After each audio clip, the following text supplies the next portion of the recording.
Na África, os recursos naturais são abundantes. Apenas em 2008, o continente desenterrou 483 toneladas de ouro, representando 22% da produção mundial total. Ainda mais impressionante foram os diamantes, onde a África produziu 55% do fornecimento mundial no mesmo ano, sem mencionar algumas das outras indústrias de mineração e perfuração da África, incluindo urânio, platina, níquel, bauxita e cobalto. O clima da África também os tornou uma potência agrícola, empregando 2/3 da população trabalhadora do continente e contribuindo com 20 a 60% do produto interno bruto de cada país. Os grandes lagos da África também contêm 3.000 espécies de peixes e representam 2/3 da produção. Organizações como a Organização das Nações Unidas previram que o Oeste, Leste, Centro e Sul da África devem atingir um produto interno bruto combinado de 29 trilhões de dólares até 2050. Bem como a população de 1,3 bilhão, pronta em 54 países, está começando a se unir de maneira significativa. Esses fatos, como você verá em breve, não passaram despercebidos pelo resto do mundo, particularmente os Estados Unidos e a China. Como você provavelmente pode adivinhar, a história da África é cheia de intervenção estrangeira, onde potências externas lutaram pelo controle e influência dos abundantes recursos da África. Desde a época dos romanos até as lutas por procuração da Guerra Fria contra o comunismo, e até hoje com as tentativas da China de lucrar com os recursos da África de uma nova maneira, hoje você verá como a China está lentamente assumindo a África, e o que, se algo, pode ser feito. Como mencionado, as incursões estrangeiras na África não são novidade em nosso dia moderno, e como é frequentemente o caso com a geopolítica inicial, todos os caminhos levam a Roma. Os primeiros sinais de colonização só ocorreram na forma de assentamentos do norte, como Sabratá, Ea e Leptis Magna.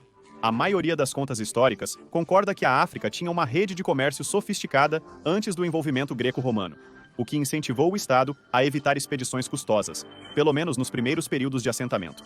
O sucesso romano da época dependia muito do seu relacionamento com o Egito.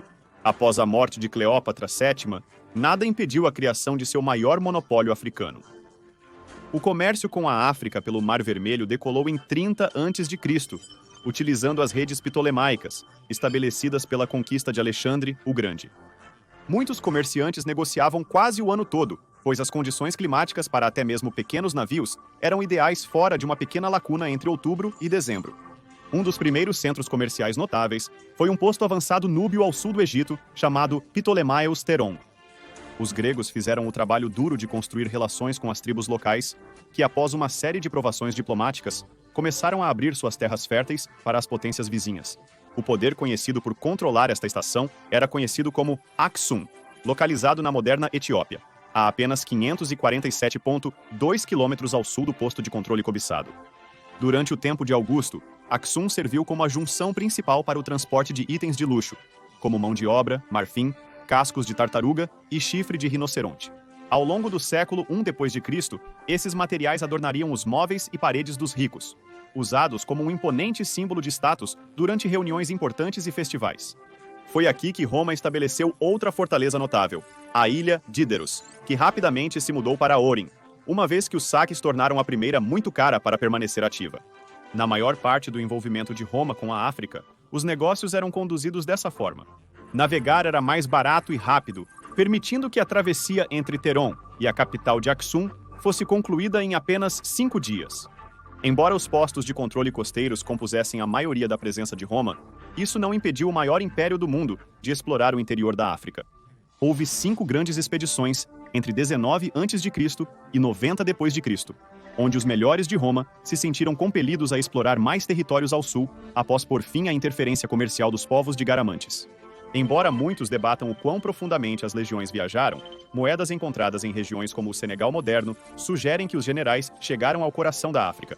Uma série de campanhas militares notáveis ajudou a estabilizar as relações entre Roma e as principais tribos, mas uma série de disputas orientais, bem como motivações políticas ao longo do primeiro século, impediram os romanos de se aprofundarem mais na misteriosa massa de terra.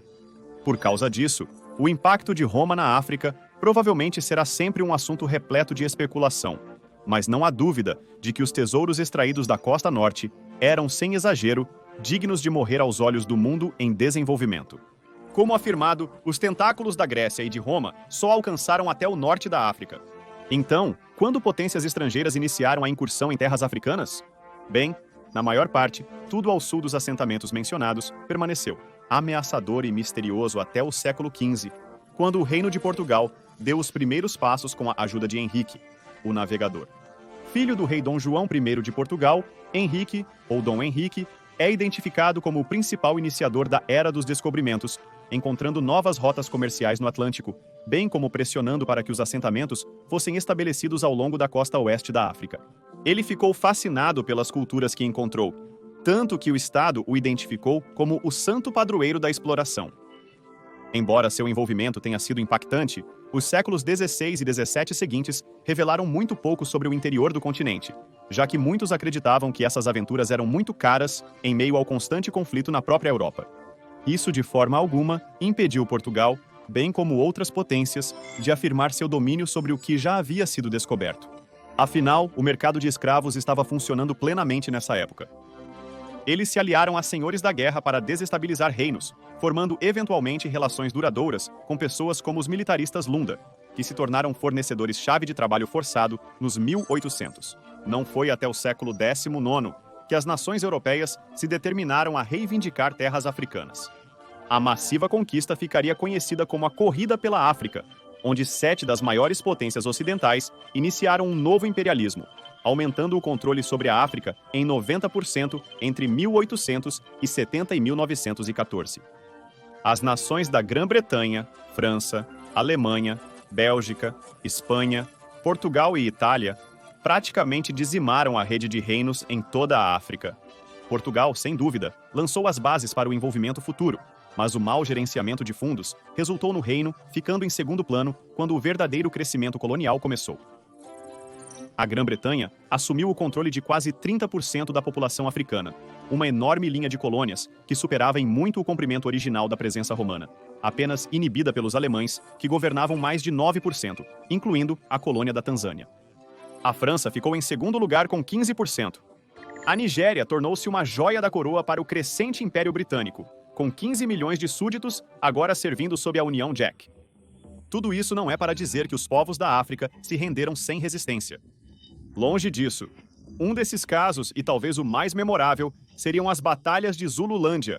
Por um tempo, os Zulus se estabeleceram como o poder mais importante no sudeste da África. A resistência culminou na lendária Guerra Anglo-Zulu, onde erros táticos foram cometidos por figuras como Lord Chelmsford, que inicialmente foi citado dizendo: "Cito os Zulus, que devem ser completamente esmagados para fazê-los acreditar em nossa superioridade. Vou mostrar a eles o quão inferiores eles são para nós em poder de combate." Os Zulus, treinados por Shaka no século XIX e armados com lanças de ferro e escudos, tornaram-se os estrategistas militares mais notáveis entre os clãs nativos.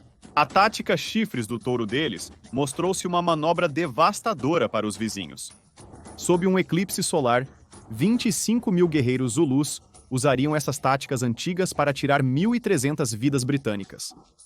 Vitórias como essas continuariam a fortalecer o poder da resistência, mas o sequestro do rei Queixuaio, após a vitória britânica em Alundi, a capital Zulu, traria um fim à confederação tribal, deixando-os um aglomerado de terras em guerra, incapazes de se unir novamente para combater a onda implacável do colonialismo.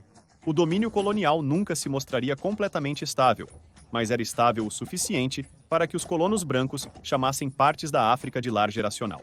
Até a década de 1960, as Assembleias Legislativas Europeias disputariam a validade de seu envolvimento prolongado no continente. Do outro lado do oceano, havia uma potência emergente que marchava ao som de seu próprio tambor, jogando com regras diferentes, criando sua própria história com a África de uma maneira que se mostrou devastadora, complexa e extremamente lucrativa. Antes de analisarmos as relações chinesas em toda a África, vamos primeiro dar uma olhada na relação com os Estados Unidos. As relações entre os Estados Unidos e a África remontam ao tempo das colônias espanholas, francesas e britânicas. A partir dos anos 1500, a presença africana foi sentida na América do Norte, Central e do Sul, na forma de soldados contratados, intérpretes e, notavelmente, escravos. Quando os Estados Unidos começaram a formar uma identidade própria no final do século XVIII, cada vez mais aquisições territoriais apresentavam complicações. O relacionamento britânico com africanos e a escravidão diferia do visto nas regiões francesas e espanholas. Por exemplo, a Flórida foi um refúgio espanhol para escravos fugitivos, até 1822. Registros indicam esforços coletivos dos oprimidos para proteger direitos recém-adquiridos. Os afro-americanos e índios formaram uma aliança que defenderia um ao outro, uma situação que levou a uma série de guerras brutais entre os Estados Unidos e os Seminole e seus aliados. Os Seminole geralmente se casavam dentro de suas comunidades, mantendo-as distintas. Apesar da ilegalização do tráfico de escravos pelo Congresso em 1808, a indústria continuou a crescer, ao menos não de imediato. Considere o condado de Charleston, Carolina do Sul. Em 1840, o auge da população escrava foi quase 59 mil pessoas. Em 1860, existiam 37 mil escravos, 63% menos que 2 décadas antes. Embora houvesse outros elementos nos assuntos africanos domesticamente nos Estados Unidos, a brutalidade da escravidão, com razão, eclipsa tudo o resto. As relações entre Estados Unidos e África nos estados eram notavelmente diferentes do que se via no exterior. Isso não quer dizer que era universalmente positivo, mas era um mosaico misto que merece análise. O Marrocos foi a primeira entidade governamental a reconhecer a independência dos Estados Unidos em 20 de dezembro de 1777. Os Estados Unidos mantêm relações cordiais com outros estados como Quênia e Etiópia, dando ajuda econômica ao longo do século XX. A Libéria, fundada com apoio do Congresso em 1819, também existe. O projeto de exportação de escravos que virou um Estado-nação foi oficialmente reconhecido em 1862, sob Lincoln. Tornou-se um polêmico paraíso fiscal para grandes empresas dos Estados Unidos e Europa. A Guerra Fria é onde as coisas se tornaram bastante complicadas. Entre 1961 e 1993, os Estados Unidos, a Grã-Bretanha e a União Soviética começaram a disputar influência sobre várias regiões na África do Sul, principalmente Angola, Zâmbia, Tanzânia, Namíbia, Moçambique, Rodésia e a República da África do Sul. Cada mudança administrativa, de Kennedy a Carter a Bush Sr., focou em problemas que variavam desde o humanitarismo até a guerra tática, no que eles acreditavam ser um dos últimos campos de batalha contra o comunismo. Embora o envolvimento tenha levado à assistência em meio à fome e à doença, também moldou a paisagem política da África de uma maneira que deixou o continente incerto sobre seu futuro. O Ocidente apoiou abertamente a soberania em nações como o Egito, mas assim que apoiaram a China comunista, retiraram o financiamento para a barragem Afani para a barragem de Aswan. Os soviéticos intervieram mais tarde para pegar os pedaços. Casos como este, bem como a crise de Suez, mostraram ao mundo que o relacionamento dos Estados Unidos com a África era frequentemente unilateral, e o leste sabia exatamente quando virar a maré a seu favor. Então, enquanto grande parte do interesse da América na África era alimentado por interesse próprio, e quanto aos chineses?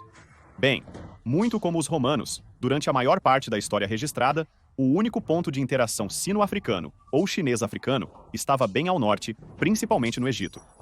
Pesquisadores realizaram extensas escavações sobre possíveis ligações entre China e África antes da modernidade, mas pouco se sabe sobre o tema.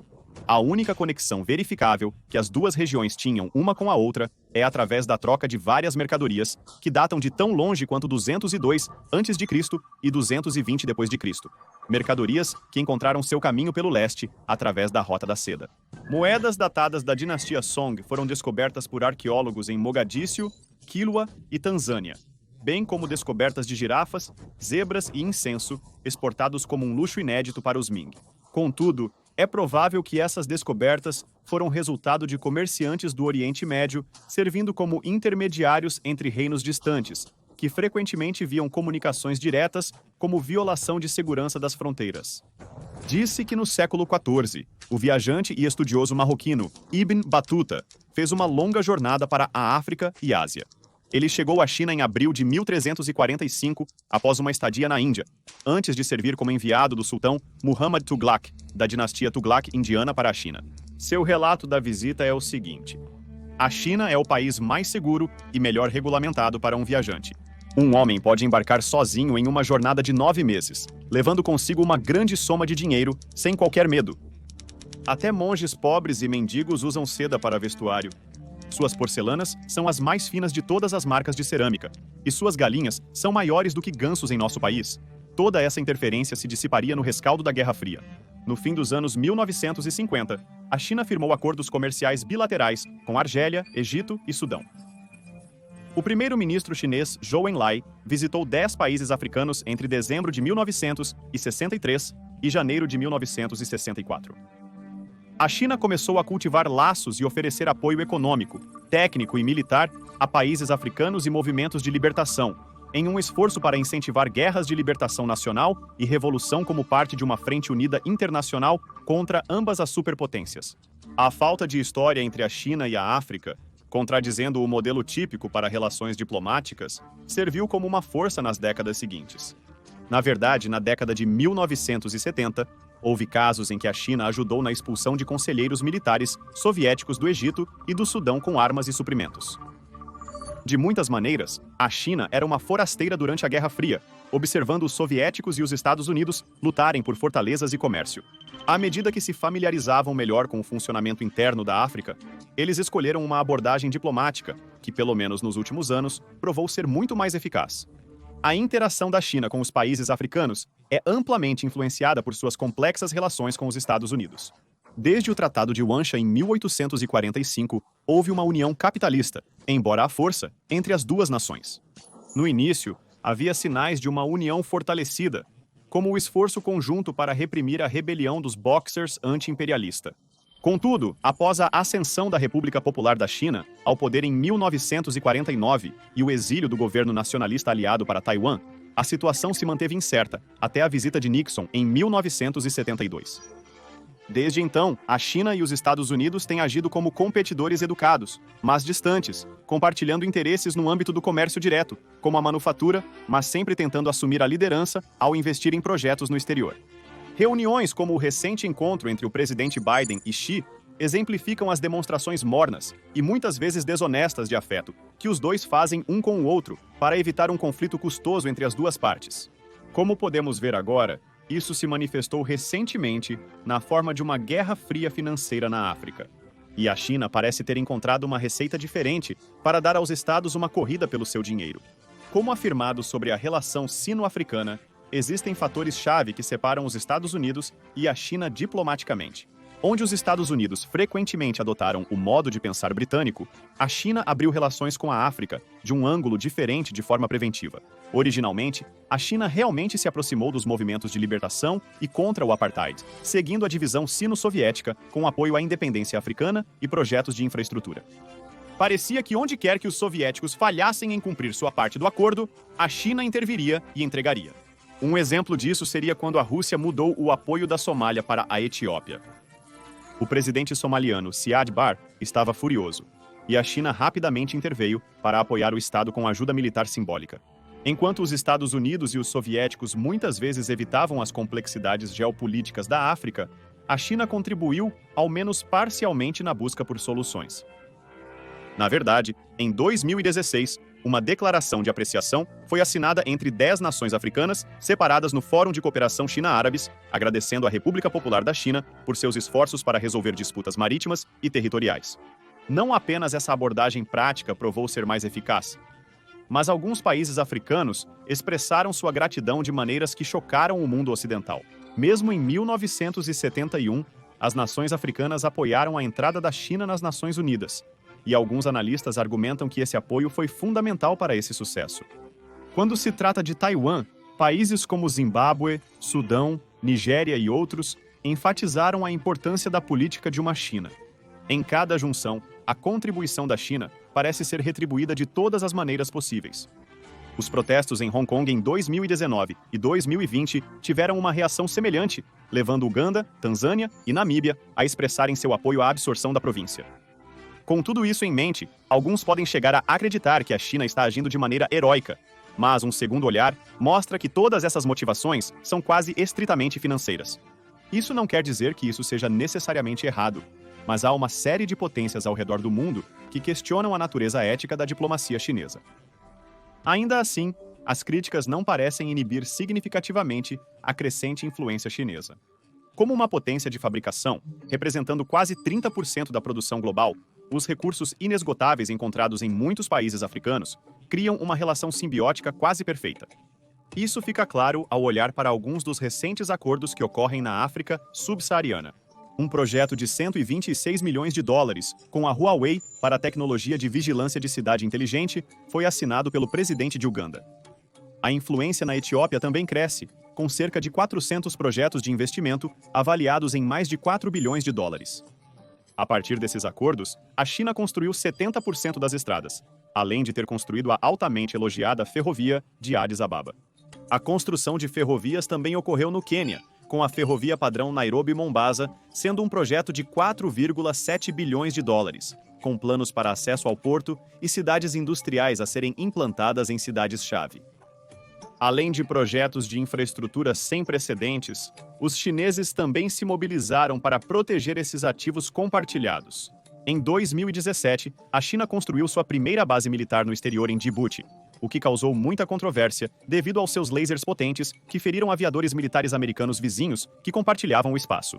Na Zâmbia, em meio ao surto de coronavírus 19, a China supostamente estava exigindo ativos de mineração de cobre com um nível similar de poder de fogo, além de buscar a construção de uma base militar em Malabo, Guiné Equatorial, na costa oeste. De acordo com o Comitê de Relações Exteriores, em um fórum sobre a cooperação China-África, em 2000, os chineses inauguraram uma parceria estratégica com 44 governos africanos. Os fóruns ocorrem a cada 3 anos desde então. Na reunião mais recente, em 2018, Pequim prometeu 60 bilhões de dólares em assistência econômica, igualando a promessa anterior em 2015. A China prometeu 40 bilhões de dólares durante o Fórum de Cooperação África-China de 2021.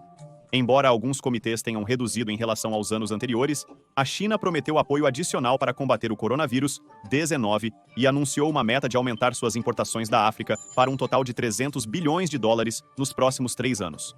De acordo com o Banco de Dados de Empréstimos Chineses para a África, financiadores chineses assinaram 1.188 compromissos de empréstimos, no valor de 160 bilhões de dólares, com governos africanos e suas empresas estatais, entre 2000 e 2020, predominantemente em transporte, geração de energia, mineração e telecomunicações.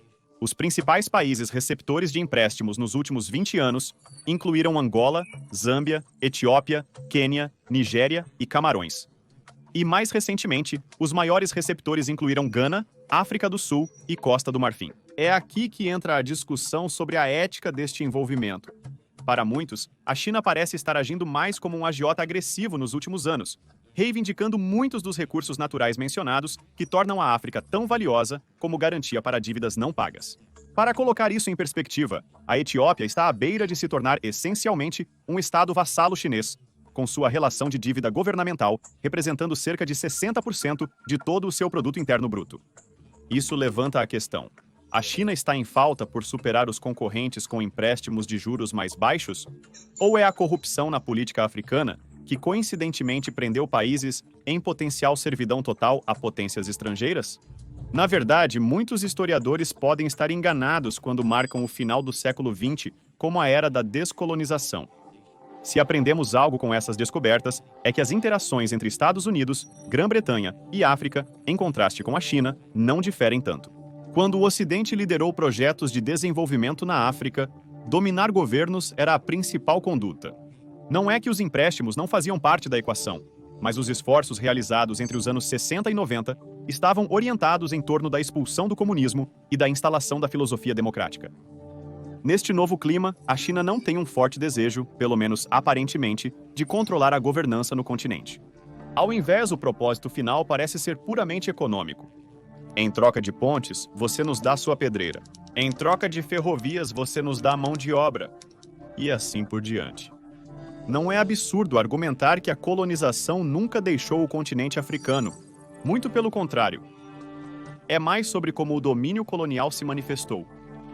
Hoje, analistas geopolíticos chamam isso de soft power, optando por financiar e apoiar iniciativas políticas com a nova alavancagem adquirida, em vez de se envolverem diretamente nas complexidades dos órgãos governamentais individuais. Entre 2011 e 2015, sob os auspícios do Programa de Líderes Políticos Sino-Africanos, a República Popular da China financiou mais de 200 jovens líderes políticos africanos. Em 2015, o programa se expandiu, com Pequim anunciando que receberia 1.000 jovens líderes políticos africanos até 2018. A República Popular da China inaugurou sua primeira escola de partido, financiada pelo Partido Comunista Chinês na África, em 2022. não difere muito do comportamento corporativo interno dos Estados Unidos, investindo dinheiro em metas legislativas que favorecem seus interesses. No momento, esse ímpeto não mostra sinais de declínio. Parece que toda a África subsaariana está desfrutando do trabalho chinês. Independentemente de se pensar que esta é uma abordagem ética, é claro que a presença chinesa não vai desaparecer tão cedo. Isso é, contanto que o Ocidente continue jogando o mesmo jogo. Então, como o Ocidente respondeu a tais desenvolvimentos? Bem, quando você não pode vencê-los, você entende a ideia. Com o crescimento da iniciativa do Cinturão e Rota da China, no Cinturão de Cobre da África Central, e a venda da última fortaleza ocidental, uma grande mina de cobre da Freeport, para a China Mali em 2020, as potências ocidentais começam a prestar atenção. Locais como as minas na República Democrática do Congo ganham importância enquanto as nações desenvolvidas buscam uma grande transição energética. Corporações como a Cobalt Metals estão se esforçando para mudar a maré em locais como Chile e Labombwe, recebendo cerca de 150 milhões de dólares de investidores externos. A empresa americana acredita ter um suprimento inexplorado de cobre, capaz de suprir mais de 100 milhões de veículos elétricos nas próximas décadas. Para transportar esses recursos, os Estados Unidos começaram a reparar a Ferrovia Benguela, uma via que conecta Kolwezi ao Porto de Lobito. Originalmente, era um projeto financiado pelos britânicos e portugueses, mas logo foi utilizado pelos Estados Unidos na década de 1940 para fornecer operações como o Projeto Manhattan com o urânio necessário durante a Segunda Guerra Mundial. Após um golpe na Guerra Civil de Angola, a ferrovia ficou inativa por um tempo, mas o crescimento da China incentivou sua retomada necessária. Na cúpula do Grupo dos Sete, as potências ocidentais começaram a se unir para um contra-ataque econômico à iniciativa do Cinturão e Rota da China. Para fazer isso, as potências ocidentais prometeram mais de 600 bilhões de dólares para países de baixa renda em toda a África. Após conversas com Angola e Zâmbia, a administração Biden está começando a dar um passo adiante, promovendo um esforço multilateral com a União Europeia e terras nativas para criar uma ferrovia Zâmbia-Lobito mais direta que se conecta diretamente com a operação de mineração de Chile-Labambwe mencionada anteriormente. Estima-se que o projeto custe cerca de 2 bilhões de dólares. Dito isto, essas contribuições ainda são ofuscadas pelo que a China investiu na última década, mais de 40 bilhões de dólares, o que fez muitos se perguntarem se o Ocidente está apenas se posicionando para apaziguar seus respectivos povos ou para estabelecer um casus belli para o que eles acreditam ser um conflito inevitável com a República Popular da China. Seja como for, países como a Zâmbia supostamente não estão mais satisfeitos com os arranjos tradicionais com o mundo ocidental. Originalmente, os países africanos ricos em recursos estavam mais ou menos satisfeitos com o arranjo de enviar matérias-primas para o exterior em troca de ajuda militar e médica. Agora, com a relação chinesa, que é, surpreendentemente verde, o continente está cheio de lideranças africanas que querem mais oportunidades sustentáveis para os governos que administram e as pessoas que servem. A dinâmica encontrada na paisagem política da África deixa muito a desejar.